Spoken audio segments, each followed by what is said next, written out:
And when he's been the sexiest is when he's talking to his mother. When he's just like, I feel weird saying that, but yeah. It's true. He's so sexy with his mother. Dear Shandy. Welcome back to Dear Shandy, listeners. Hello, Andy.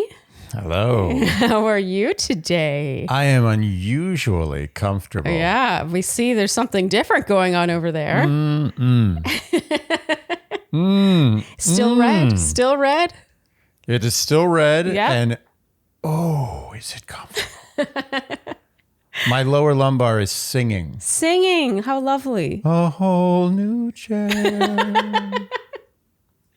A whole new way of sitting down. I got there. You did. I wasn't sure how you were going to wrap that up, but it worked. And that brings us to our giveaway. It does, yes. Which, by the way, is based on your response.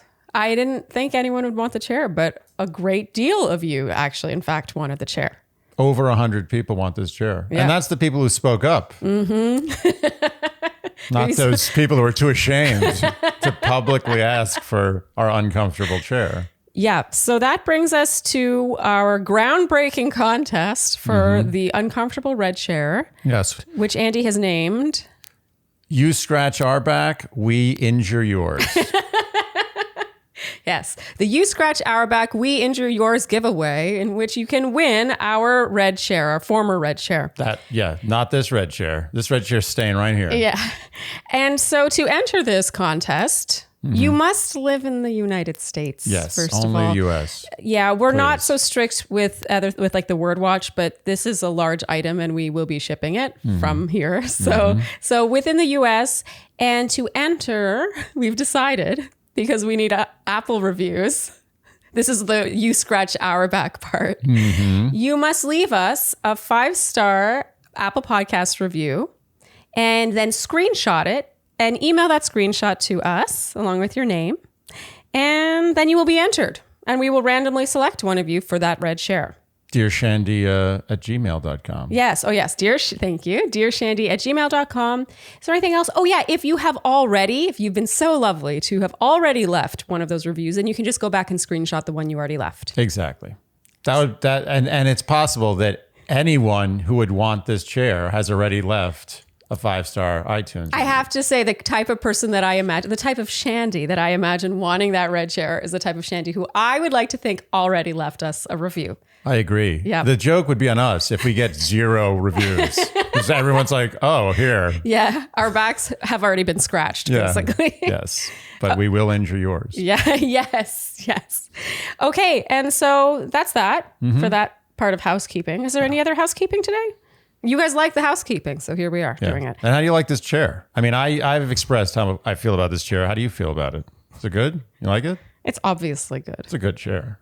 Well, even if they don't like it, it's not going anywhere. Not going anywhere. No one's taking this chair. Look at this. It even curves up at the end. I got that nice, your hands. Yeah. Their hands, otherwise they just fall right off. Here they just gently come to a stop. Lovely. A whole new chair. Okay, I think that's it for housekeeping. Very little today. Yeah. Nothing really happens. Thanksgiving. Hope you all had a good Thanksgiving. Yeah, happy Thanksgiving. Y'all. Belatedly. Y'all.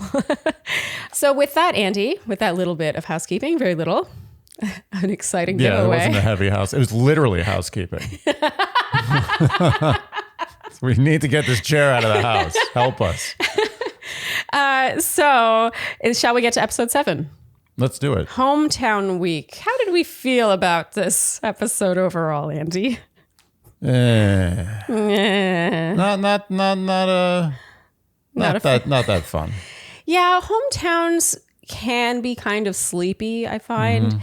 Unless there's, I don't know, some huge, what's the word I'm looking for? Drama. Drama or epiphany, or you just see a relationship just take leaps and bounds forward, which I was hoping was going to happen with a certain someone this week, and I didn't really feel it. And also, I know it's COVID, and this is just not something that can be helped, but I miss the hometowns where they really go to someone's hometown. Yeah, there's something that felt mildly creepy about these hometowns. Like it was almost like Tinder for meeting someone's family. Like, yeah, just meet me at this hotel. We'll be waiting for you. It's just weird. Yeah, I felt that way a bit about Brandon's skate park, which was inside. It looked like it was inside this garage. Yeah, did they just build that skate park? It reminded me of the show You. Like it was like a storage space with like. Oh yeah. That's how it just felt to me, and I was like, wow, that's a strange leap. But we've been watching a lot of You lately, so it's on my mind. But yeah. It was a fine hometown week. I guess I was a little bored. The problem with hometowns in general is the parents are really just trying to not make a fool of themselves on national TV. That's their main objective. Sometimes you get a character who goes above and beyond, or really digs deep with real questions. Yeah. But usually they're just like, get it together, say the right questions, and get this over with. I don't think they're not real sources of energy for the show. That's actually a great way of putting it. Source of energy. I think that's how this episode felt to me, was low energy. Like I felt tired just watching the conversations take place. But yeah, we'll get there. Let's go through it. I don't want to give away how we feel too much. No. Although we've already made it clear we didn't like this episode. It's not going out on the limb. All right. So episode 7 kicks off with a girl chat / stroll with Tayshia, Michelle and Tayshia. And we learn that the guys' families will be coming to Minnesota because of COVID, obviously. And Tayshia says that this will be a very revealing week because you can see someone's authentic self by how they are when they are with family. No argument here. Nope, she's always on the money. She is. And Caitlin, meanwhile, visits the guys and informs them that their families are already there. They're in the house. They're in the house. And the guys here are endearingly emotional and excited. It's very sweet. Of course. It's like, why wouldn't you be excited? You've been in this crazy world for 6 weeks now? Yeah. It's all coming to a head. They're in that pressure cooker, and this is where they just start to melt down fully. Yeah. It's like Survivor when the family members come. It really is like the loved ones episode of Survivor. It totally is. We learn Brandon will be going first and that his brother, who was about to leave for the Navy, delayed those plans for this. Bachelorette before country. Yeah, indeed. Yes. I would love to know how that conversation went down. Yeah. Seaman Jones, report for duty at 0800. I'd love to, but... It's true. I wonder if this qualifies as a good enough reason. Maybe his boss is a Bachelor fan. That's all it takes, really. Yeah. I would assume that this did not go over well with the Navy, but that they gave him a pass. Yeah. I'm assuming he's not a critical player in the naval resources of the United States. I hope not. It is funny. Obviously this is an extreme situation, but even when people get time off from work to go on this show, it tends to range from either extremely easy because someone in that workplace is a huge fan of the show and is like, oh my God, you can have 2.5 months off. Or... Yeah, it's like you're joking, right? Yeah, or they fall into a second camp where you basically have to leave your job or you're potentially burning bridges and everything's in shambles because you go on this show and they take you less seriously. Yeah. Yeah. It's I fell in the latter category.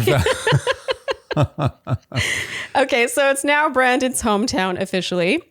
He brings Portland to her.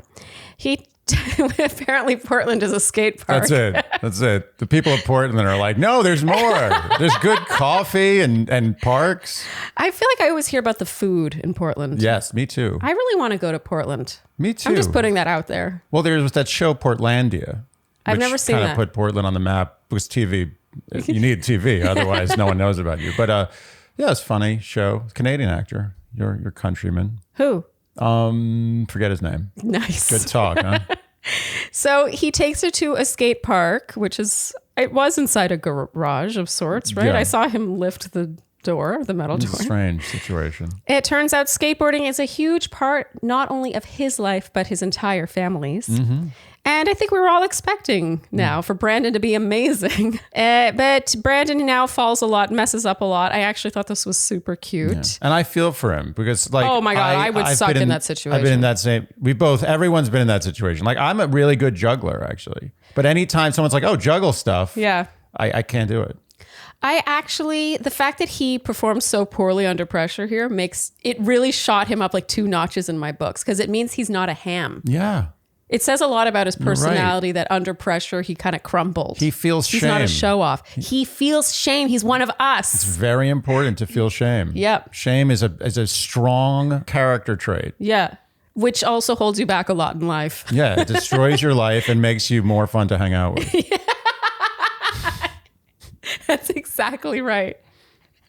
So my favorite part of all, though, was how Michelle said he has some rust to get off, but that's just like me with basketball. Mm-hmm. I love her takeaway here. Yeah. It would be easy to sort of laugh at him or to be like, oh, this isn't what I thought it would be. No, she knows the situation. Yeah. She's like, he's a little nervous. He hasn't done this for a little bit. He's cold. He's trying to impress me. I get it. Yeah. The same thing might happen with me. Although it wouldn't. Lovely. I would drain every three. You would what? This is a basketball term. I did it. Most people will get that. Most people will get that? Most people. Basketball's a real blind spot for me. Yeah, as opposed to football and baseball, which you know everyone on every roster. Okay. What was the thing you asked me about baseball? You asked me if there were touchdowns in baseball. No, I didn't. I did not. Did? Don't throw me under the bus on the podcast. I never asked you that. I would not ask that question. I am sure I asked an equally stupid question, but it wasn't that one. It was something about confusing baseball with football. It's very cute. Oh, that sounds like something I would do, but it was not touchdown. I know a touchdown is in football. Okay. And a home run is in baseball. And what's a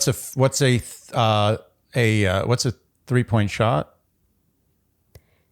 Basketball. Nice. And what is a jumper? Basketball. Nice. What is a single? Basketball. Oh, okay. Baseball. Nice. Nice save. Thanks. Can we move on? We can. I think we've established I know nothing. Thanks. Okay, so they talk now. Nothing much really revealed here. So now it's the evening and Michelle meets Brandon's dad, David, his mom, Carmen, and his brother, Noah. Mm-hmm. The music is weirdly tense as she's meeting them. We now realize that Michelle is not great at talking about her emotions. She says this in this ITM. And therefore, she's just sort of nervous about getting to the point where she can earn their trust and make them like her. Because I can see that would be a lot of pressure. It's like, tell us about your relationship. Oh, yeah. What do you love about each other? Well, I kept thinking, and I've thought this before when I've seen Hometowns, all the times I've seen Hometowns, mm-hmm. is that the lead has to have prepared answers. They're ready to go. They're like, what do I think about this person? What's the thing about this person I'm going to say I like? Mm-hmm. They probably do. That is the thing they like about them. Doesn't mean that they want to marry them, but they have to prepare themselves. What do I like about this person when I'm asked that question? Yeah. What is different about them? I think this is the first time in a season where a lead really has to act. Mm-hmm. Like, I don't want to say fake it, because I think she genuinely likes all these guys. Yeah. But, when Rodney's mother is like talking about how she's worried he's going to get hurt, can she really picture a life with him? She knows she's sending him home. Yeah. I feel bad for her that she has to go through this. I'm sure if it were up to her, she would have sent him home already. I do think that there's an element of acting that comes into play at Hometowns. Oh, and maybe that's one of the reasons I don't like it that much. I mean, I would say it's all acting except for the one that she knows she's picking. Yeah. He or her. So they chat with his family, and Brandon here shares the story of his limo exit. Remember the bed?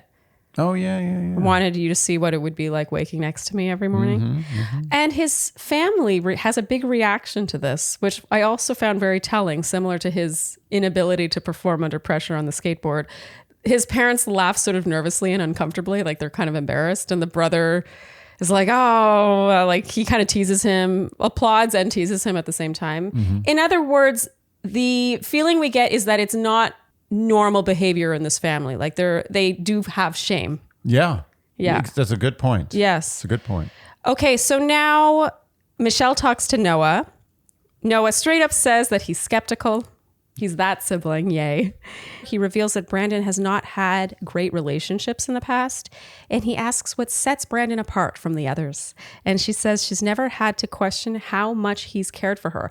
This is just an I told you so for me, because this is what I said last week. I feel like one of the main things Brandon has going for him is his effusiveness. Mm-hmm, mm-hmm. And as we learn throughout this episode, that is a huge problem for 2 out of 4 guys or 2 out of 3 now guys. Yeah. He's all effusive. He's all effusive. He has no issue to her face being like, I'm all in on you. To a fault. To a fault. Possibly to a fault, because I wonder if maybe he's going as far as he is because of that. Mm-hmm. But I think that that's a very powerful thing to have in your pocket, especially on a season like this where the Naytes and the Joes are struggling so hard in that department.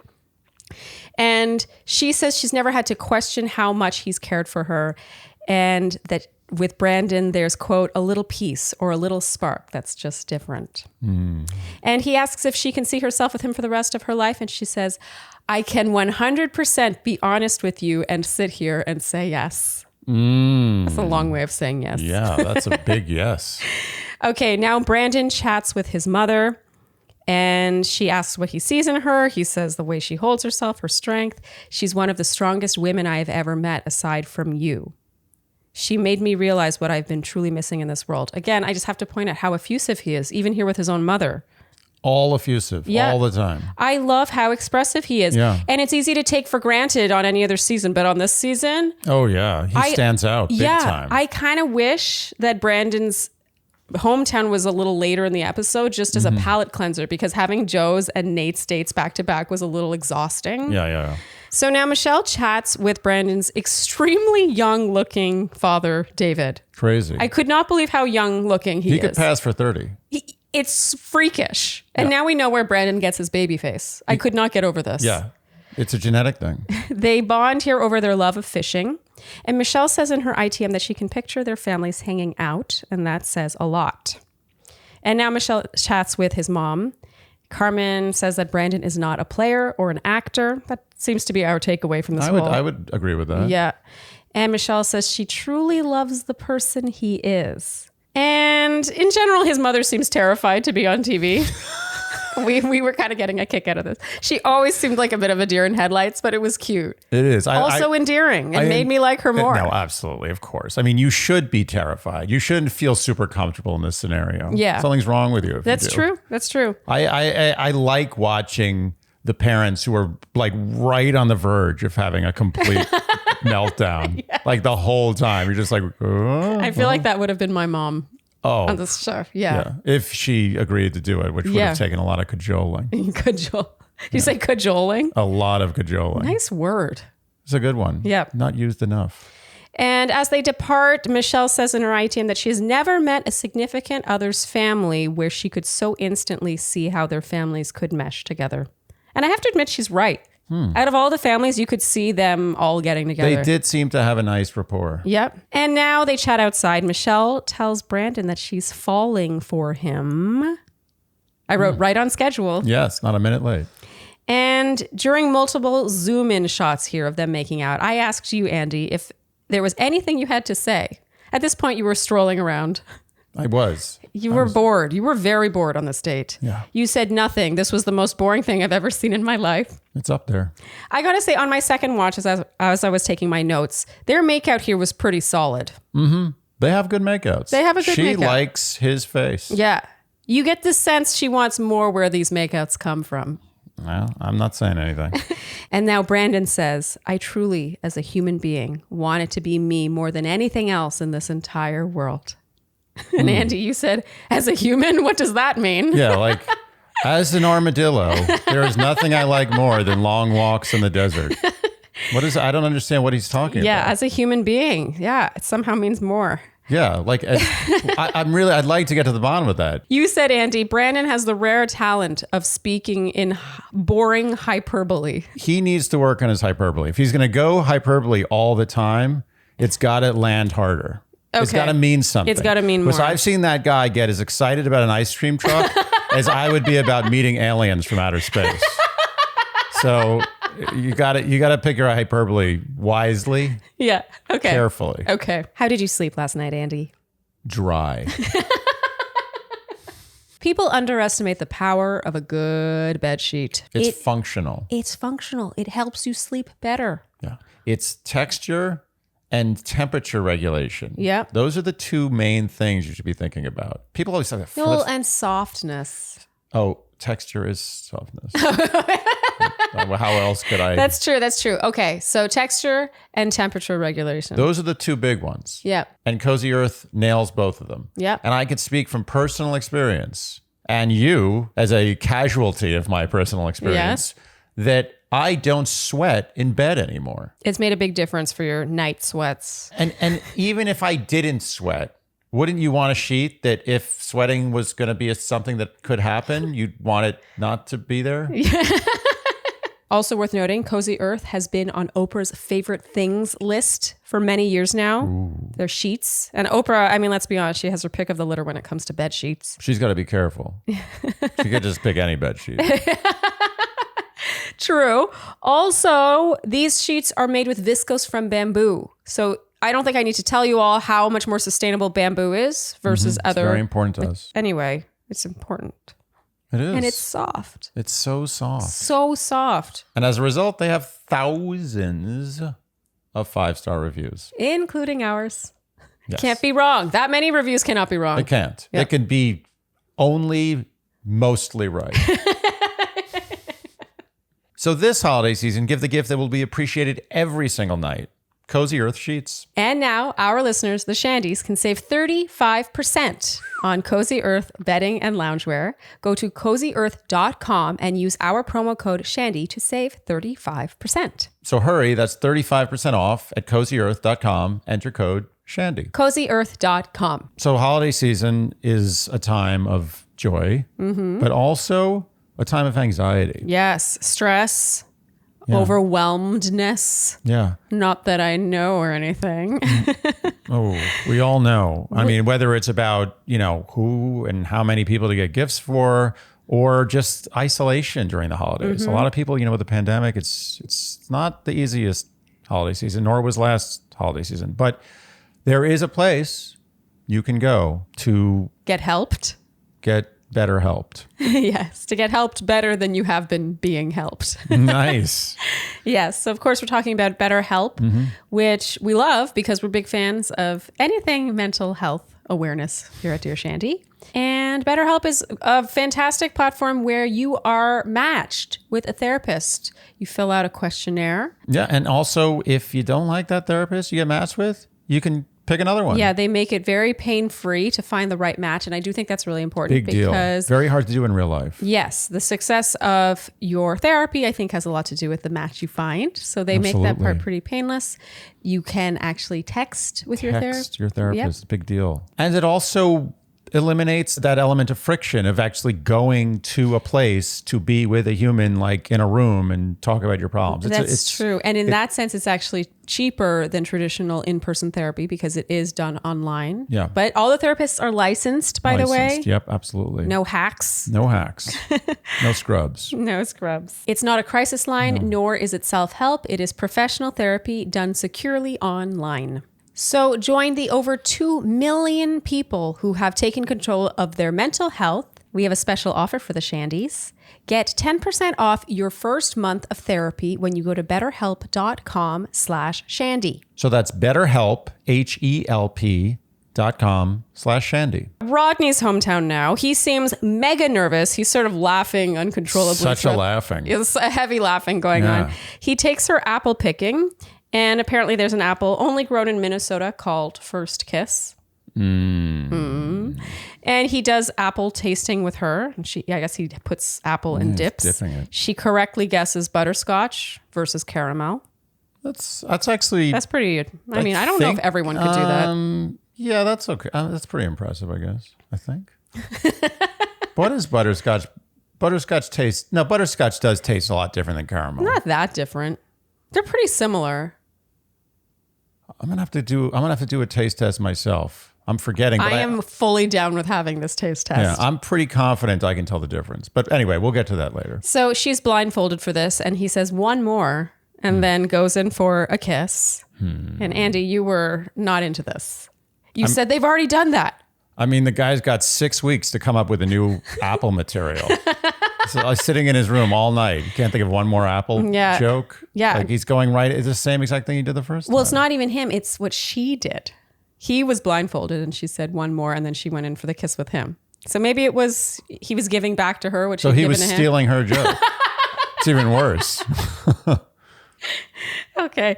We make fun of Rodney, but there's really nothing not to like about Rodney. No, it's Seth Luck. I mean, it's okay. You can use the same Apple joke twice. They talk now. He says that she'll be meeting his moms and pops, his mom and stepdad. Mm-hmm. And we learn here that he told her all about his mom on his one-on-one date. And they are very, very close. And everything he got from her. He says here, be honest. How did you feel about today? Which I find kind of interesting. It's sort of like fishing. It's like, what's she going to say? No, I don't like today. It was all right. She says she laughs so much with him and, quote, that does a lot for a relationship. In general, you could get major guilt vibes from Michelle throughout this whole date. Like, we already thought Rodney would be going home this week. Yeah. But watching her on this date, it was just confirmed. Yeah. She wasn't loose. She was kind of, you could see guilt on her. She's in that space. Me like her. She's in that space, that channel between meaning it and not meaning it. Yes. She's playing it very carefully and she feels the pain. Yes. She feels that you can see the pain in her face. Yeah. Also an endearing thing. It is. She's a human being like Brandon. She says she likes him in all forms, not just when he's happy and or laughing. And they tell each other just how special they make each other feel, blah, blah, blah. Mm-hmm. And Michelle here in her ITM, deadpan, says, I can feel my emotions for him growing stronger and stronger. You laughed pretty hard. I can feel my emotions for him growing stronger and stronger. Yeah. She was very careful on this date. Yeah. She did what she had to do. This is where the acting comes in. You know. So it's the evening and we meet Rodney's mom, Carrie, and his stepdad, Tyree. They are super friendly. Yeah. I really liked his mom. Yep. Carrie says in her ITM that she and Rodney aren't just mother's son, but best friends. That's foreshadowing for what's going to happen with Michelle. Foreshadowing? Foreshadowing. Yeah. Oh, not foreshadowing? Yeah. You mean the emphasis is on the for. On the wrong syllable. That's your issue? Yeah, that was my issue. Foreshadowing. No, it's not. Foreshadowing. Yes. Foreshadowing. It's foreshadowing. Yes. Yeah. Foreshadowing. What do you think this is foreshadowing, really? That they're going to become best friends. Two, also. Oh, okay. Do that again? No, I got there. Okay. Sorry. Yeah, I got there.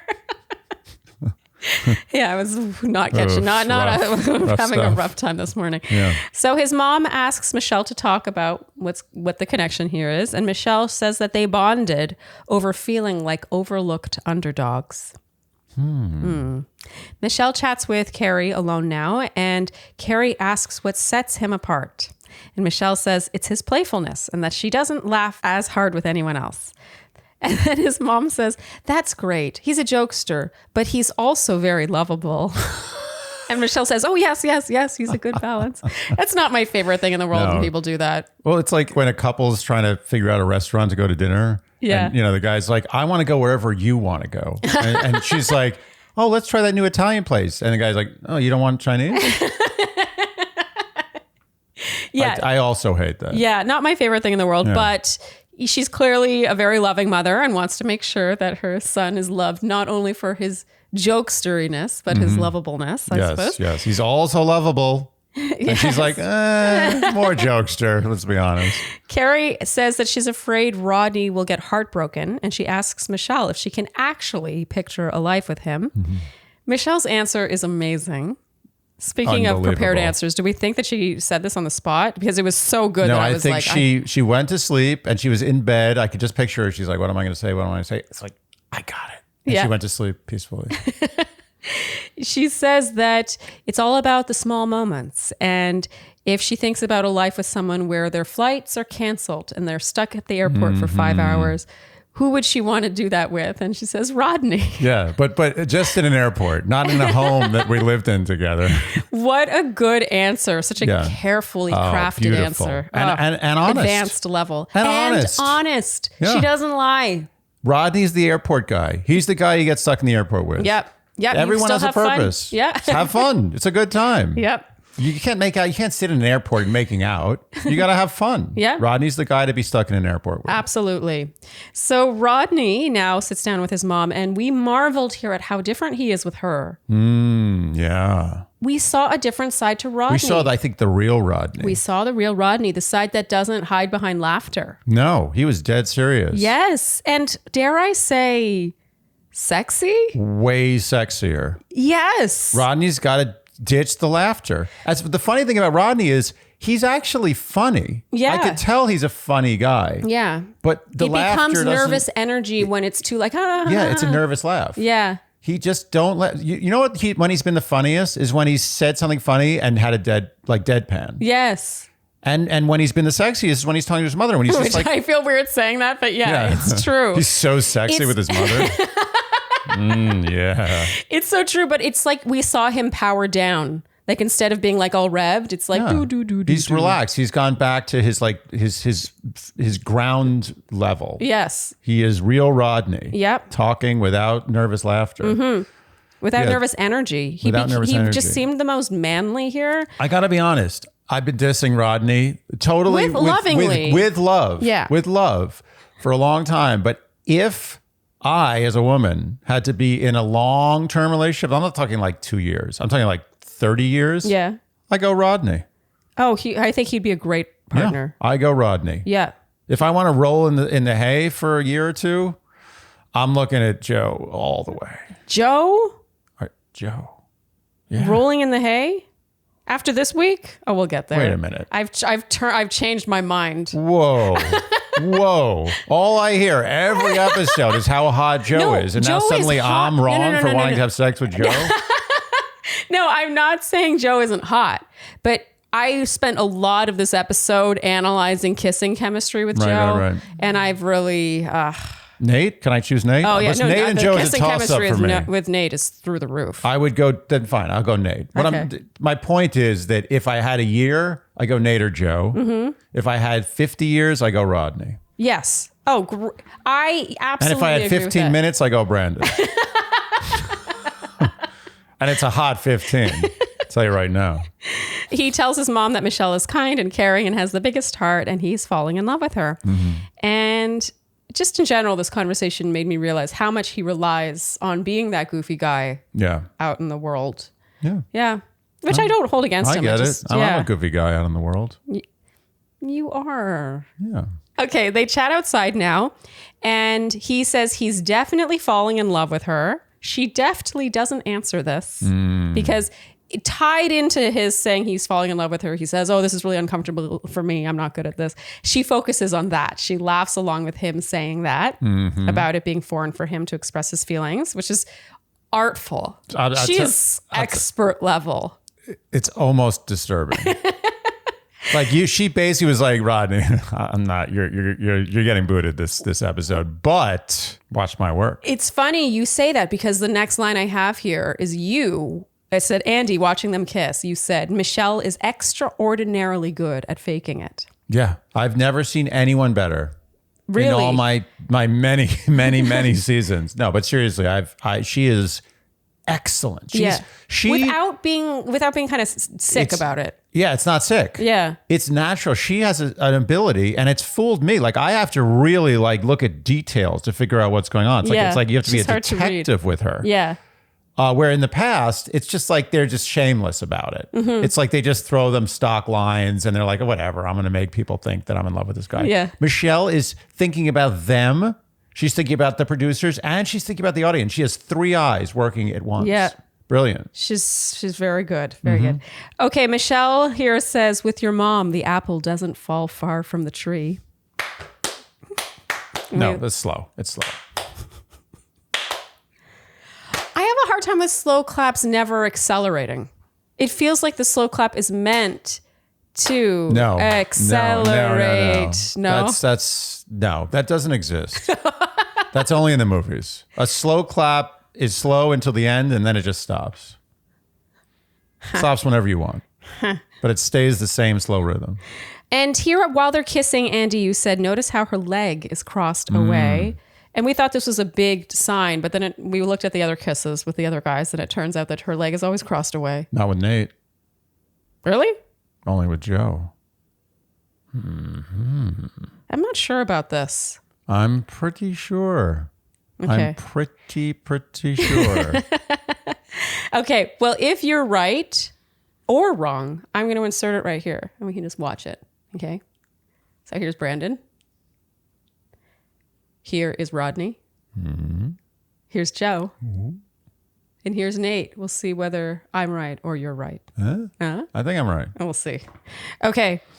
And I ask you, would you, if you were really into a guy, like really into him, you just met him, would you kiss with your lead leg pointed backwards? I mean, probably not, but at the same time in the setting, this is just the wrap-up conversation, usually with the obligatory, I'm falling in love with you, sprinkled somewhere in here before you hop in a car and drive off. It's not time to start when you're straddling really each other. into a guy, it doesn't matter if there's cameras there, it doesn't matter what's going on. Let me think about this. Hold on a second. Let me do this.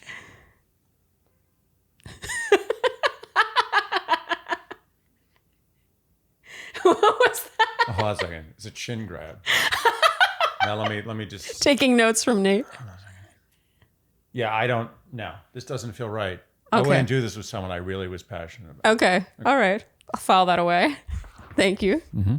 And in Michelle's voiceover as she drives off, she says, every minute really does count when you're falling in love. Every minute.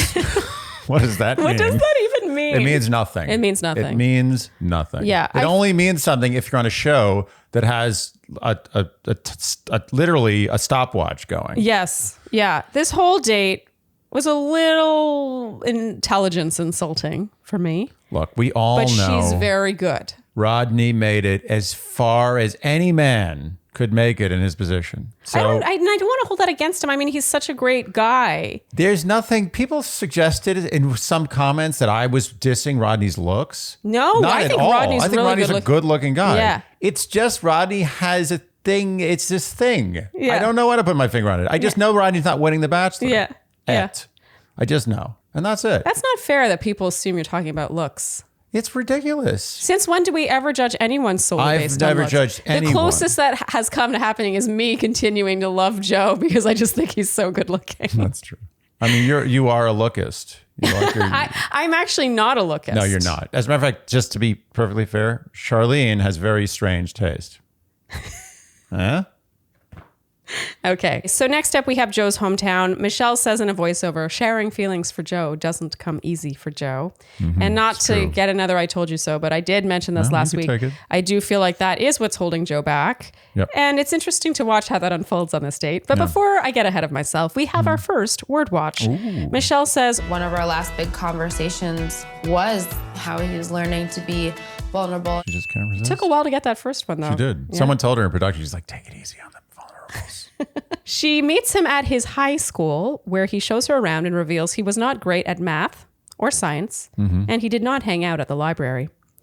But his hangout was near the library entrance. He apparently hung out within 3 feet of the library all the time, but never in the library. Man hates books and math and biology. He asks if she trusts him. Which is a very Aladdin move. I know you don't know what I'm talking about. I don't. But I had an Aladdin moment here. And then he lifts her up onto this sort of, I don't know. A ledge. And makes out with her. Says he's always wanted to do that. It's an interesting place and a thing to want to do. Was there anything descript about that particular place? Well, he said that was where he always was. That was his hangout when he was in high school. So I think it was kind of like naughty. Hang out there? Of all the places to hang out in high school, why are you hanging out like 5 feet away from the Everyone library has on their a spot. nondescript ledge? But it was a big school. There's tons of kids. So maybe that was maybe Joe was an introvert. And Joe liked to go to a place where almost no one would go. If someone's going to go to the library, they're going to the library. If someone's not going to go to the library, they're going to stay away from the library. They're not going to hang out near the library. How many people were in your high school? In my class or in my whole school? Whole high school. In the high school, about 500. I went to a high school that had 1,200 people. And let me tell you, you find places. Like there were some hangouts where everyone was just sitting on the floor. So that was his place where he just hung out with a bunch of people, yeah, not just him alone. As I picture Joe hanging out there alone, which actually makes me like him a lot more. I don't think he was hanging out alone. That's like super emo to just be like sitting on a nondescript ledge right near the library, just like everything sucks, man. I don't picture him doing that alone. No, I don't. Yeah, he had 2 friends at least. I mean, Joe should have had a lot of friends. I don't picture Joe being unpopular. No. At all. But Joe chooses whether he's popular or not. Joe chooses. I don't I guess this He makes his own rules. whole date made me have less confidence in that essence. That essence that Joe chooses what he wants. I felt less that way after this whole date. I will say this. Last week, I would have agreed with you. I know less about Joe now than I did before I ever knew Joe existed. Exactly. That was my issue with this hometown date. I just think that he has plateaued with his ability to emote, and it's getting to the point now where it's not fair for him. He needs more time than he's getting in this situation. And it's reaching the point where it's kind of like shit or get off the pot. All I can say is he is so handsome. He is so handsome. So who cares? Okay, so now he takes her to prom because he never went to his own prom, and she had mentioned she was picked last for prom. So do you think he didn't go to his own prom because there was some basketball situation, or he just like, how could Joe not go to his own prom? Like, I feel like Joe's prom king. That's why the whole my feeling about Joe hanging out by himself, all emo style, outside the library, might actually add up. Maybe Joe wasn't popular. He was like the really good looking, reclusive kid. That's not the vibe I'm getting. Nah, me neither. Backing down pretty fast on that. Okay, so he says she'll always be first with him, and he officially asks her to prom. And just even the way he does this, I found hilariously unemotive. He's just like, so, will you go to prom with me? Like, there's just no like, there's no like twinkle. I want the twinkle. I want some sparkle, and I feel like I'm not getting that. Well, I can tell you what you will get. You will find out why Joe is the way he is in the most fantastic fashion. It's true. But we can't get ahead of ourselves. We have prom it's first. Coming. It's prom coming. First. The pinnacle of the entire Bachelor franchise is coming, but we can't get to it too soon. So they get dressed up here. They dance. They take photos. She says it was really nice to tap back into that inner child and make those prom memories. And they put on their prom queen and king sashes. And he says, you look amazing. You're like the best prom queen ever. And they talk. I mean, it's cute. It's just, I don't know. Joe can't dig deep. I wanted more substance. What Joe exhibited on the basketball court is the literal antithesis of what he can express to a woman he loves. They talk here. She reveals she's nervous to meet his family. And he says that she'll be meeting his mom, Julie, his dad, David, and his brother, Dan, and Dan's wife, Hannah. Okay. So we had a good laugh here about how hilarious Joe's dad is in general. She hugs David and says, how are you doing? And he's like, I'm good. Gives her a quick pat on the back and then continues to like watch her. He reminded me of like an SNL skit of a dad meeting a son's new girlfriend and like kind of eyeing her up and down with his eyes all wide. There are like 100 memes. Every single frame of Joe's dad is a meme. Yes. Yeah. His mom's opening question is also golden. She says, what are some of the things that each of you kind of surprised yourselves with that you've learned about yourselves? I mean, I usually open most conversations with that question. It really sort of cuts the tension. It really gets to the heart of the matter. Shows that I care. Here's the thing. I love what she's getting at. I love it when parents are like, what have you learned about yourselves? Instead of being like, what do you love about my son? Oh, no. The meaning of what she was asking is great. Yeah. What I'm amazed by is that production wasn't like, you know what? Say that one more time. And she's like, I can't handle it. Just go with that one. I can't do it again. Okay, so Michelle says that she appreciates Joe's quiet confidence and how they're both uncomfortable showing and discussing. And Discussing is, by the way, discussing is a great word. Oh, wait, should I pretend that was on purpose? Don't edit yourself. Discussing. Say it again. Okay, and discussing emotions, but they're both working on it. Yeah. Discuss. Oh, I wish I did that on purpose. I'm not that person. I'm not cool enough to come up with words like that on purpose. You're too cool to even think about coming up with words like that. It just happens. David asks Joe to chat, and we get an ITM of Hannah saying, the Coleman men tend to be a little more quiet when they're nervous, so it could kind of be a quiet night on that front. Foreshadowing. More foreshadowing to the greatest moment. Yep. So here is what Andy considers the greatest scene he has ever seen on this show. I know that people are going to think I'm joking. I know they're going to think this is hyperbole, but I say this is my serious. Look at this face. Is this a face of someone who's joking? This is my serious face. This is the most entertaining, most excellent moment I have ever witnessed, going all the way back to the first season of The Bachelor, which I did watch season 1, episode 1. Yes. So I technically have, there was a little gap, about a 10-year gap. But for me, Best greatest scene ever. moment by Ever. far in the history of this franchise. I even wrote it down like a script. So Joe says, I want to enjoy it again. Even retelling it will be entertaining. Joe says, what's going on? His father says, not much. So how have you been feeling? Joe says, I've been good. Definitely a crazy process, but it's been good so far. David says, that's good. Good to hear. I feel that you guys look like a lovely couple. You still got to express yourself to her. So Joe says, for sure. David goes, Joe says, you got anything else? I know you got some questions. Not really. Joe says, yeah. David, rah. Dead. I was dead. You saw me. I mean, I was We dead. rewound this 3 times and watched it over and over again. And Andy was curled up in a ball. I was crying. Like I was crying, literally laughing. crying.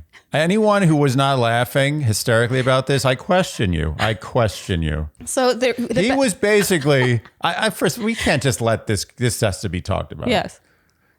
He was doing what every dad on this show probably feels Wants- like doing. yeah, He yeah. wants to. He was just doing it. Yeah. He's like, nah, No, I'm not doing this. No. I ain't doing this. I'm not pretending I have questions. I don't have any questions. Yeah, production was probably sitting there like, hey, just ask it. It's like, nah. Nope. Nope.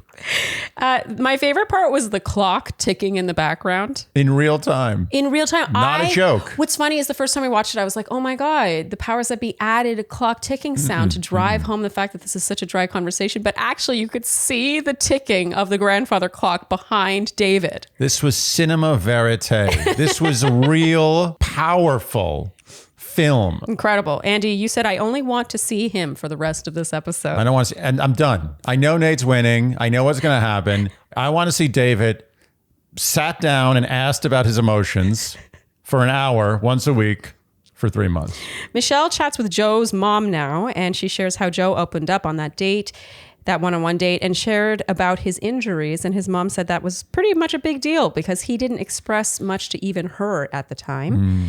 And Joe chats with Dan and Hannah. I wrote, thank God for Hannah. Oh, Hannah saves the day here. She's carrying this whole date, I wrote. Joe says he's never opened up so quickly as much or with anyone ever. And Hannah asks if he's in love. Thank God for Hannah asking me this question. Like, she's asking the sibling questions that need to be asked. So are you in love? Like, can you see this going anywhere? By the way, because Dan is not pulling his weight. As much as I want to give Hannah credit, she did the job. She saved the day. Dan and David deserve immense props for keeping it real. Yeah. They didn't give one F. No. Not no one. F's given. Not a single, not even 1/8 of an F. No. And that's Not even a refreshing pretend. to see. I've never seen it. I've seen people panic Yeah. in silence. I've seen them thinking like, oh, I just got to look good. I got to make this work. Like, I got to say something. Yeah. But this was like, they were just like, not one F given. Nothing. It was beautiful to watch. You rarely see that on TV. You rarely see that. I just want people to appreciate it. That's all. So Hannah asks if Joe's in love with Michelle, and he says he's falling for her for sure and is ready to propose. That's kind of news to us, I think. Yeah. I don't know if I saw that coming. Well, yeah, I mean, for a couple of episodes there, you thought Joe was going to extract himself. It's Extricate himself. Extricate himself or extract. I think it's probably equally appropriate. You're right. You're right. He is going to the end. Yeah. Yeah. I don't know if he's going to go to the end. As a matter of fact, I'm pretty sure he's not. But he himself is committed. I'm going through with he's this. fully drinking the Kool-Aid at this point, He's it would not seem. leaving. And now they chat, the 4 of them, and Michelle reveals Joe has been her slice of home. And that when she's been homesick, sitting and chatting with him has put her at ease. Hannah says Michelle would be good for Joe because he needs a strong partner. And she says Michelle has confidence and a presence and would be someone who is not only a teammate, but could also challenge him. I mean, Hannah's just doing great here. Oh, she's killing it. Hannah says in her ITM, it seems like Joe has been working on articulating his feelings more. This is the improved version. Hannah's literally holding up, she's like Atlas, holding up the world of emotions in this family. Yes. Like no one says anything about their emotions. And Hannah's just like at Thanksgiving. She's just like, I'd like to talk about the way I feel about things. And everyone's like,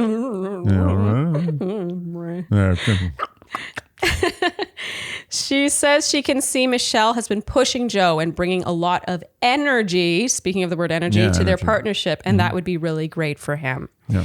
I like how she worded that. Yeah. There's such a thing as someone who brings energy to a relationship. And that's what I really felt was missing on Joe's end. Yeah. I feel like you bring energy to this relationship. Yeah, you bring energy in your way sometimes. Oh my God, that was so condescending. I was just saying that to make it seem like you were the energy bringer, where I know that I'm really the energy bringer. I didn't respond to your fishing the way you expected. It was supposed to be the kind of compliment where you're like, no, it's you who brings the energy. I'm like, oh no. And instead I was like, thank you. No, but you do. I think you do. Okay, they chat outside and here we get word watch number 2. Joe says, you helping me open up and being more vulnerable. He now says, and this is a big deal, he says he's falling in love with her. Wow. And she smiles and kisses him. And I wrote, overall, this feels less momentous than I was hoping for. Yeah. I feel like You've chosen up. I have chosen poorly. Well, it's more that and I rewatched this whole scene because I was like, maybe I missed something the first time. The kissing is not, it doesn't have a force behind it. I'm not feeling a let's tear each other's clothes off situation. Because he's not giving enough? Yeah, I don't know if I think that they have the best kissing chemistry in the world. It's good. And I'm sad to say it's not perfect. It's not Nayte level. It's not, and it may not be Brandon level either. That's the thing. I can't believe I'm saying this. A pretty face can only go so far. Yes, and I have dated guys. I have dated guys that I was like, wow, you're unbelievably attractive. Of course. And then you're kissing them and you're like, but there's nothing there. You're kissing a sex doll. Isn't it amazing how that can happen? And how quickly it can change things. You need personality. 1 night, 2 nights, fine. But a few weeks, no. You need there to be some fire behind the smoke. And Joe, as much as I think there's a really solid human. Are you talking about personality or kissing? Because I'm talking about kissing. Well, actually, I'm kind of talking about both. No, they're hand in hand. Yeah. The kissing is falling off as a result of the fact that he's not giving her the other part. Kissing someone, you're either just kissing a face. I mean, you're just kissing a face if you're not kissing any personality. Oh, you're making such a good point. There's an element to kissing that truly is letting go of the facade that you present to the world. Yeah. Oh, and it's also easy to go too far to the point where your kissing is almost too affected. I've dated that guy too. We all have. Yeah, like I dated a guy where everything was great, and then when we started kissing, it was like too much, and I was like, yeah, it's performative. But you can also date someone where it's not enough, where you're like, it's just so mechanical that you're like, I need, like, where's this going? When you have the looks and the personality, not to debase it that much, but when you have those two, the kissing, you go on a journey. It's like a journey. You're going on vacation together. Yeah.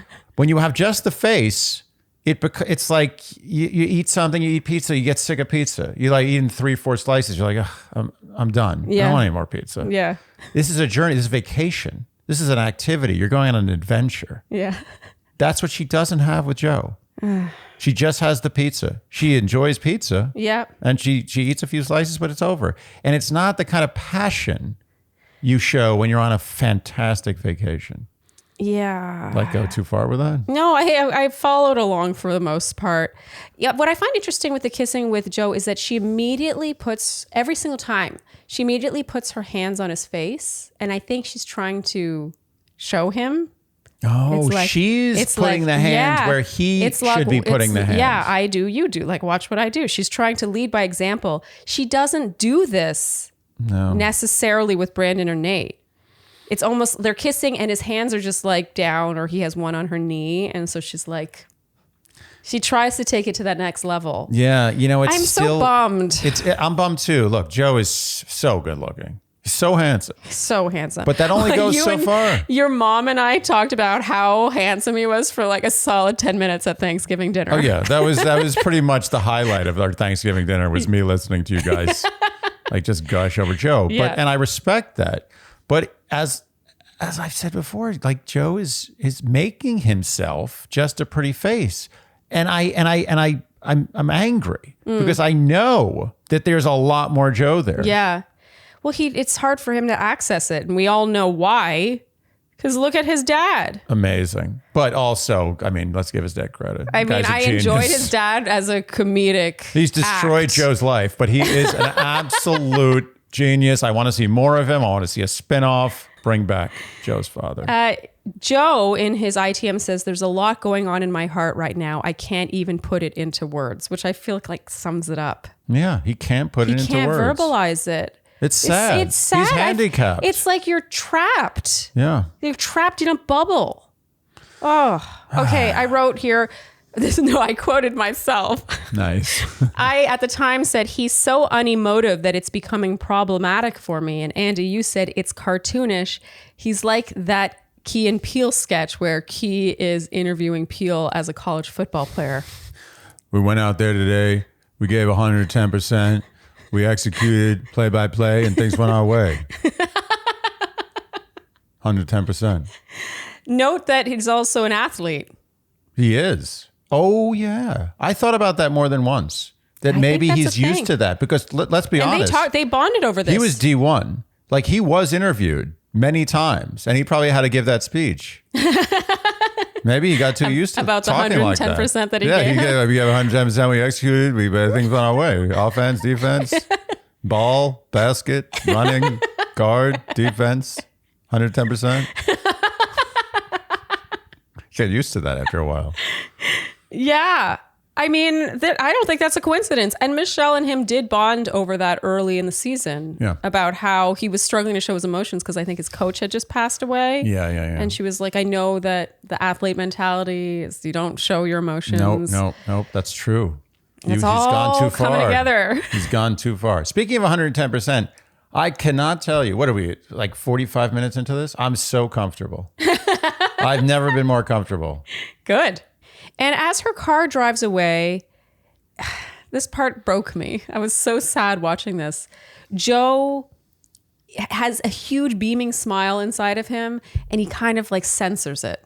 Like you can see him kind of cover half his face, and he's like looking down, kind of trying to hide his smile. It's both endearing his smile. and self-defeating. Yes. We like him. I like him more because of that. Yeah. But it doesn't help his case. No. Well, do I like that more? I mean, I do. I feel it's there's nothing better than a guy who is the opposite of a ham.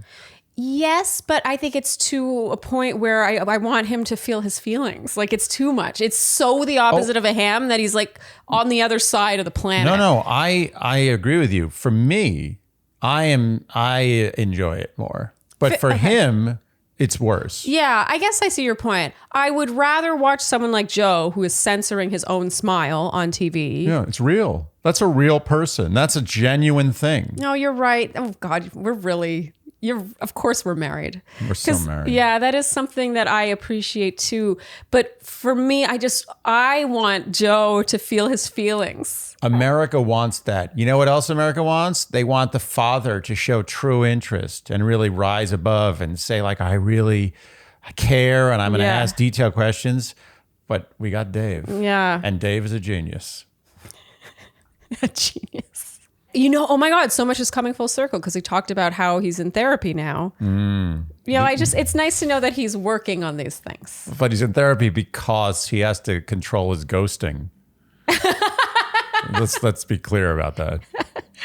Holiday season is upon us. It is, yes, the holidays. And we must give gifts. This is the thing. This is the thing we do yes, as humans. And I can tell you right now that in any year since I've had hair on my body, I would have very much appreciated the gift of a Manscaped. Ah, the Manscaped Lawnmower 4.0. What a lovely gift idea that is. The gift of never having to worry about nicks and tugs ever again. Yes. And as a man, it is a big problem. It is a big problem. And it is a big, big, big problem when you're, down there. This is not a nick and tug area. It's a no nick and tug area. Zone. No Nick nick and tug tug zone. No nick and Yes. tug zone. Very good. Yes, it's also nice and quiet. It's sleek. The battery life is forever. You Forever. charge it once, it lasts you months, it seems. I don't remember. It was seasons ago that I let seasons. Yeah. And I use it every day. I actually sometimes use it when I don't have to. That's the honest truth. So if you're in doubt this season about what to get your SO, is that a thing? I've heard that. SO, yeah, significant other. Yeah. The Manscaped 4.0 is without a doubt a good gift. You're not going to go wrong.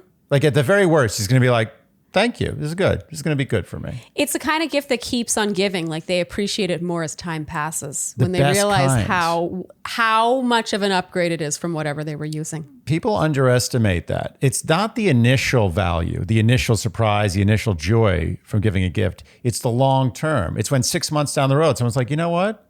That was a great gift you got me. Yep. That's the real satisfaction. It's all about you. It's not about the guy you're giving this to. I love how you've turned giving gifts Yeah. into I told you so's. Aren't all gifts long play I told you so's? The good ones are. Yeah. So get 20% off plus free shipping when you use the code Shandy at manscaped.com. So that's 20% off and free shipping at manscaped.com and use code Shandy. Get your man the gift you'll both enjoy, the gift of Manscaped. All right, now it's Nayte's hometown, and Michelle says there's always an instant kinetic energy when she's with Nayte. Yeah, I agree. And she, you agree? She says, I feel like this is the first time I'm really actually nervous. Interesting. Actually is the key word Yeah. here. So she's like, all the other times I was nervous, I was joking around. This is serious. Like, I believe her. I think she was nervous the same way anyone who was really in love with somebody would be really nervous to meet their parents. Otherwise, you think I care? You think I care about meeting the parents of some girl I don't care about? That's true. I don't care. I was like, let me get through this. This is dumb. Who cares? I Yep. don't care. I'm nervous. When I met your parents, I was so nervous. I literally, the first thing I did when I hugged your mom was I grabbed her boob. Yeah. By accident. This actually happened. Accidentally, just to be clear. This was not intentional. But I was so nervous. I literally went right in. Full hand. That's terrible. It was terrible. You know, my mom watches these. You guys have never discussed the boob grab. I think we have. Have you? I think we have. Haven't we discussed this as a family? I don't think so. I think she probably remembers it. So I'd like to clear the air now that that was not intentional. That was pure nerves. I just went in. The hand usually would go around. The hand went in. And it landed in the wrong place. She tells Nayte that she's generally nervous with him. The significance of that cannot be underestimated. Absolutely. When you are nervous, that means there are stakes. When you're not Yes. nervous, you're like, I can take it, I can leave It's it. true. No big deal. It's true. So they go paddleboarding. They seem to have a fun time doing this. Yeah. Andy, you Paddleboarding's were fun. sorry? Paddleboarding, I assume, is fun. I've never paddleboarded. It Seems is fun. Yeah. Yeah. I've heard it's harder than it looks. Yeah. It's like a lot of core. Yeah. Okay. For me, I think it's more like, I find it more of an exercise thing than a fun thing, but I've never done it in a fun setting. Interesting, but I've never done it. So for me, it looks fun. Once I've done it, I'll probably think differently. And Andy, here you were mostly distracted by Nayte's tattoos, namely the one on his back. You said he's got a guy on his back holding up Medusa's head. Yeah. Is that not what? Well, it wasn't clear to me that it was Medusa. I think it was Medusa. I didn't feel enough like snake action. I also felt the snake action was light. I would have expected more snake action. Yeah. Let me phrase this differently. If you have a big tattoo on your back of some sort of clearly Greek or Roman mythological figure holding up someone's head, why isn't it Medusa's head? Yeah. They should have gone more on the snakes. Just saying. If you're going to go hard on your back, if you're going to go that hard on your back, you better get some snakes on that head. That's all I'm saying. Okay, moving on. We learn here that he comes from a very unemotional family as well. in his family, they just don't talk about this stuff. And he has never introduced a girl he was dating to his family. Yes. Okay, so now it's the evening, and Michelle meets Nayte's mom, Leanna, and his stepdad, Charles. And I found it interesting that they both always refer to Nayte as Nathaniel. Did you notice this?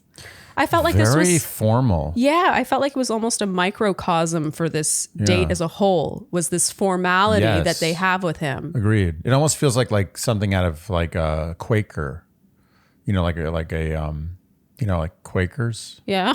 What about Quakers? They're very like old. There's like from like the 1600s. Like they don't have nicknames. Yeah, they don't call each other by nicknames. It's always like the full name. Is that a Quaker thing to do? Yes. Yes, it is. Don't question me. Okay, so the emphasis here is definitely on how nervous Michelle is and how unready Nayte seems or is likely to be, given he's never done anything close to this. And his mom gives her candy from Canada. I thought this was a nice touch because we all know that candy bars in Canada are way better than American ones. I as an American, I will vouch for this. There is no contest. It's incredible. Yeah. Why can't we do this? I don't understand. A Kit Kat in Canada is a full 2 points. Yes, better. Out of a scale of 10, 2 above a Kit Kat in America. You think we're exaggerating? We're not. Oh, Henry? Forget about it. There's oh, no Henry contest. is like, it's like better than sex in Canada. The name is the same. Yeah. The packaging's slightly different, but looks more or less the same. And then when you taste it, you're like, what? Yeah. Every O. Henry I've ever had was actually stale. Not only stale, but let's be honest. Off. In America, and stale. The difference between American and Canadian candy bars is in America, it feels like the chocolate is made with hatred. Yeah. I stand by that. I mean, I'm not disagreeing with you. I feel like in the States, you really have to go like Toblerone. You've got to go in a different direction. I'm not going to say I'm going to turn down a Kit Kat, but I don't buy a Kit Kat when I'm checking out at the grocery store the way I do in Canada. Oh. Like in Canada, I eat a chocolate bar too much. It's almost good that the chocolate bars here are not that good. No, the candy bars in Canada are made in like by Santa's elves. Yes. They're just like, they're singing and they're making chocolate bars like, da, da, da, da, we're making chocolate bars, la, la, la, la. And in America, they're just like, it's chocolate. Yeah, shitty chocolate. Shitty chocolate. Preservatives. We need more milk for our chocolate. No. Put in castor oil. Milk's too expensive.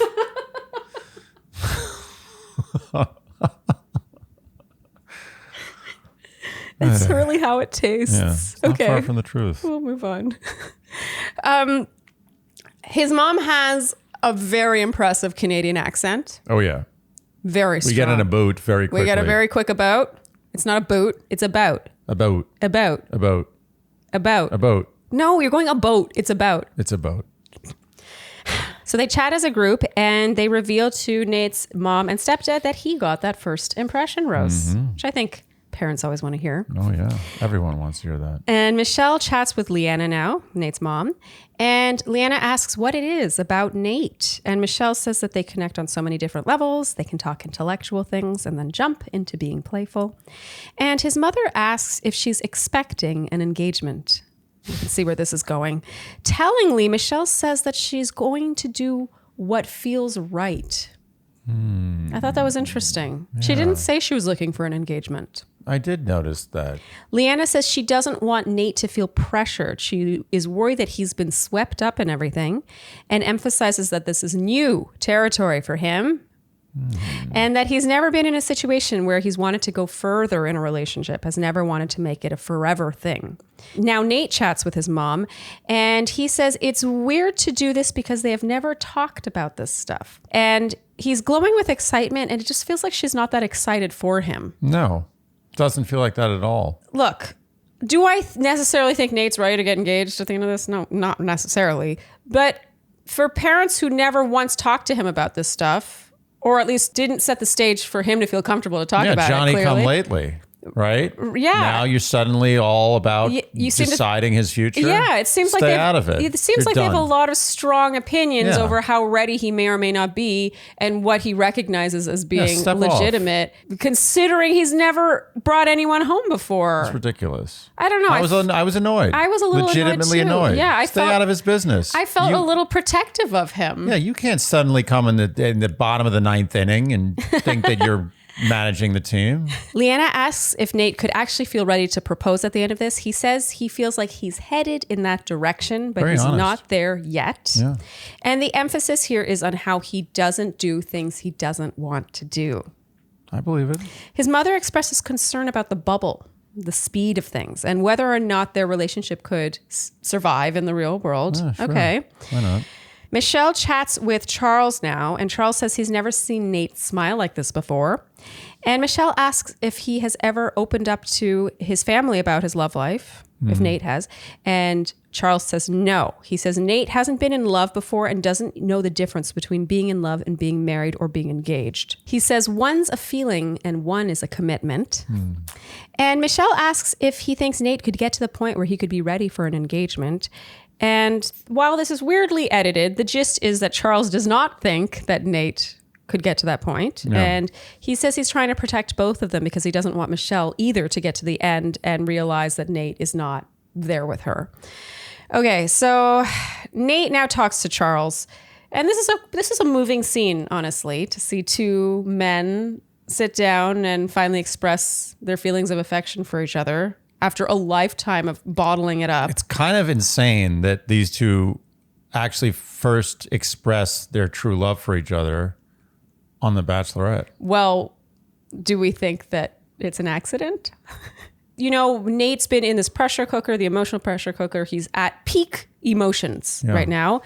And it's interesting how once Nayte gave a bit, Charles was like, I'm so proud of you. Like it poured out of him. It was actually very sweet. And then Nayte was like, I love you. And he said, I love you back. It was really sweet. It was really sweet, but it's also... It was goated. It was goated. You know, like after filming, like a couple weeks later, like that thing about I love you, I was joking around. I was like, yeah, me too. We're cool.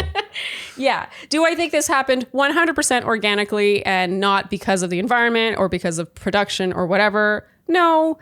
Do I think that's the worst thing in the world? No. No, it's fine. Yeah, it's probably great for their family, honestly. Yeah, it's great. They did a good thing. It could have only helped. Yeah. It could have only helped. So yeah, this starts out being about Michelle and whether or not Nayte is ready. And then it morphs into a conversation about how much they care for each other. And Nayte says, I thought this was really sweet. He says, you know, I love my dad to death, but I want to have a family one day and I want to be who you were to me for them. That says a lot. Yeah. Yeah.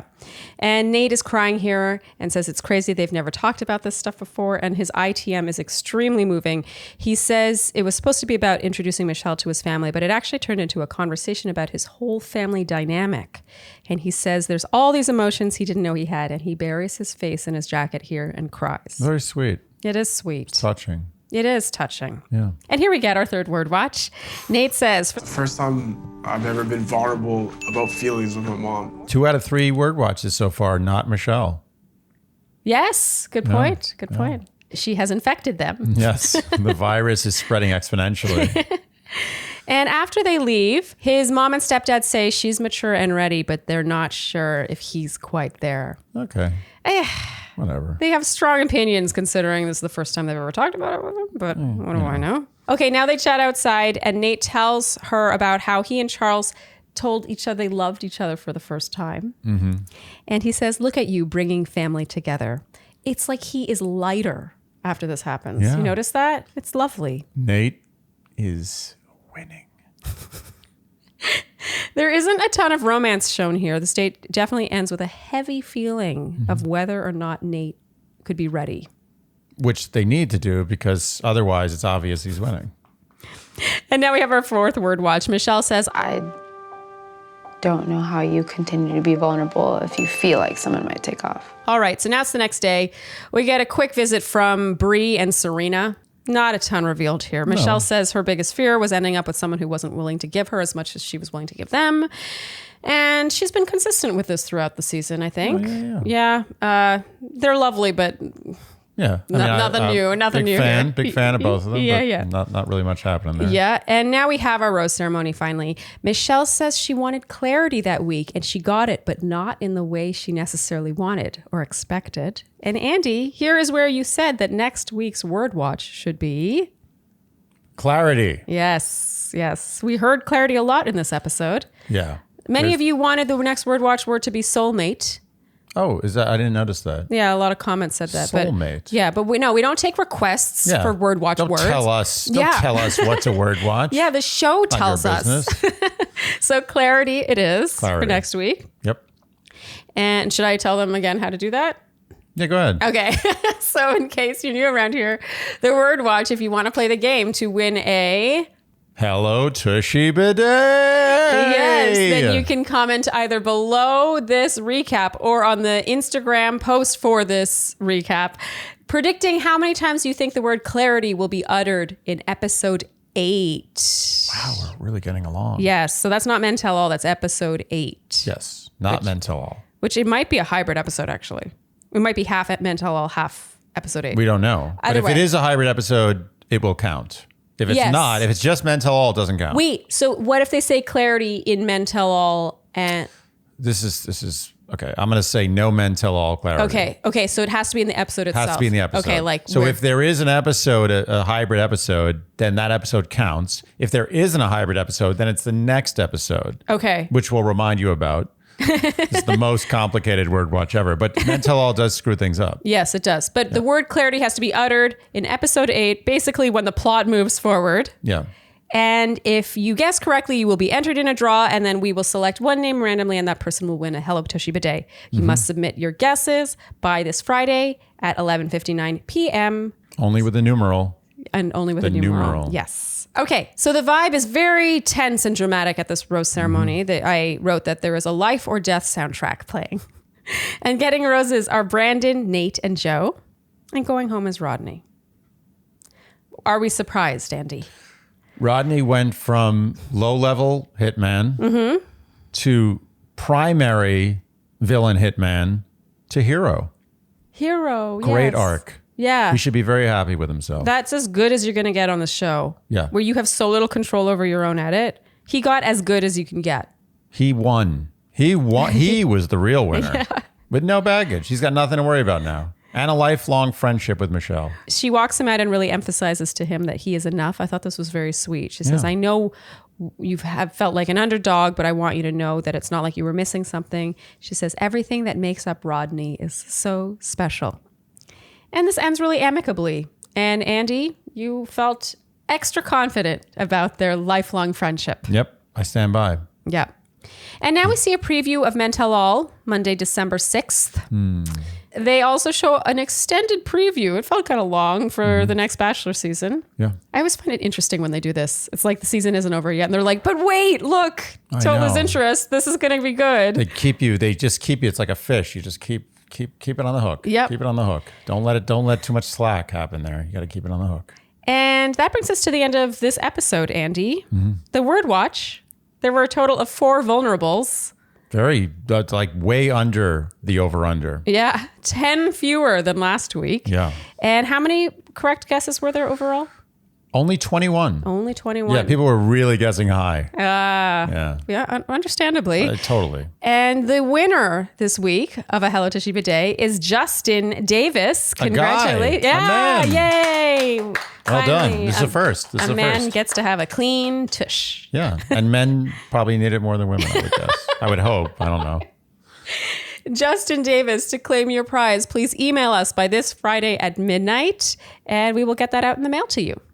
And yes, we already told you next week's word. Finally, our predictions. Andy, who do you think is winning? Who do you think is getting second? And who do you think is going home next week? Nayte, Joe, Brendan.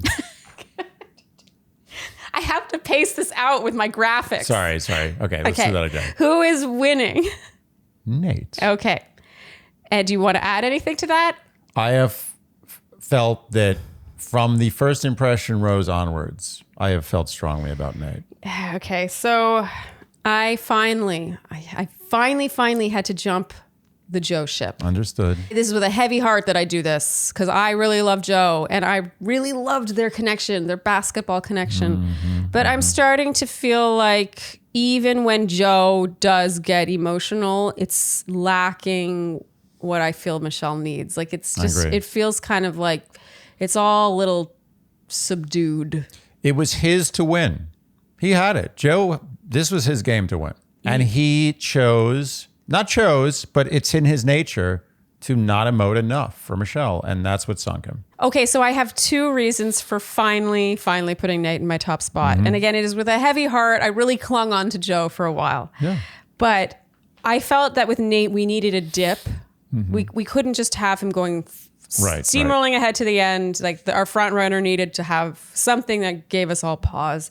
And that finally did happen this week, which is such textbook winner edit that we're going to doubt if his readiness, he's going to somehow prove he's ready or say he's ready and then he's going to win. Yep. And second is the physical chemistry with Joe. I just don't feel it.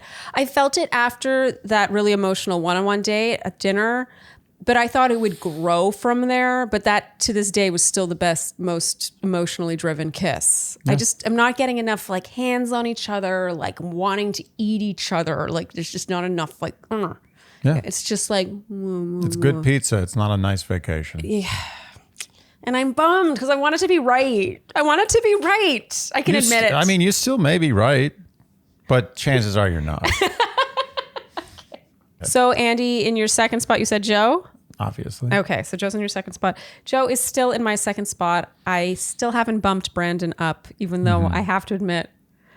He's coming on strong. I mean, he's coming on strong. Their chemistry is superior to Joe's. I just don't buy it. I still don't buy it. I don't buy it. I don't know why.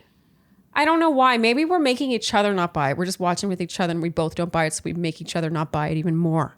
I think you're right. I think we are enabling each other. Yes. If one of us really bought it, then we might convince the other that Brandon really could win us. If you were buying it, I'd be fully in. Yeah. We are doubling down on it. It's like where we both don't buy it. And so then the powers of not buying it are doubled. Yeah. So it's like 4 times the not buying it. I think that's the correct math. I agree. Okay, well, anyway, we could be eating our words next week, but we both have Joe in our second spot, which means that we both think that Brandon is going home next week. You know what I won't be eating my words on? Nayte winning. Okay. I mean, neither will you. Yeah, you know what I'll be pissed about is if Joe does pull ahead and I'll be like, no, I jumped ship at the wrong time. I know. Just at the last minute, you lost faith. But no, you'll be right. Nayte's winning. I'm basing it on things that aren't even about Joe. Joe confessed to falling in love with her this week. But it's just what happened after that wasn't like... There's not enough. Michelle needs more. She needs more. Okay. Well, Andy, I think that brings us to the end of this recap. Yeah. The end of episode 7. And can I just say, still comfortable. Oh, yeah. Fewer complaints than usual coming from over there. I can keep going. Good.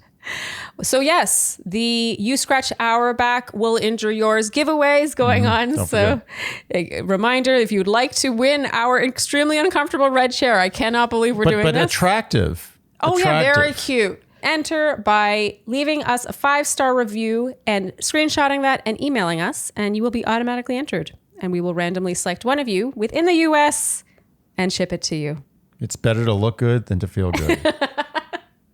Okay, Andy, I think that's a wrap then for episode 7. It is. If you enjoyed what you heard today, you can keep Dear Shandy in business by liking, subscribing, hitting the notification bell, following us on Instagram, telling your friends, leaving us Apple Podcast ratings and reviews, whether or not you want a chair, and in general, doing all the things you would do to support a podcast you enjoy. Mm-hmm. And on that note, I think that's a wrap. Thank you guys so much for tuning in, and we'll see you next time on Dear Shandy. Bye. Dear Shandy.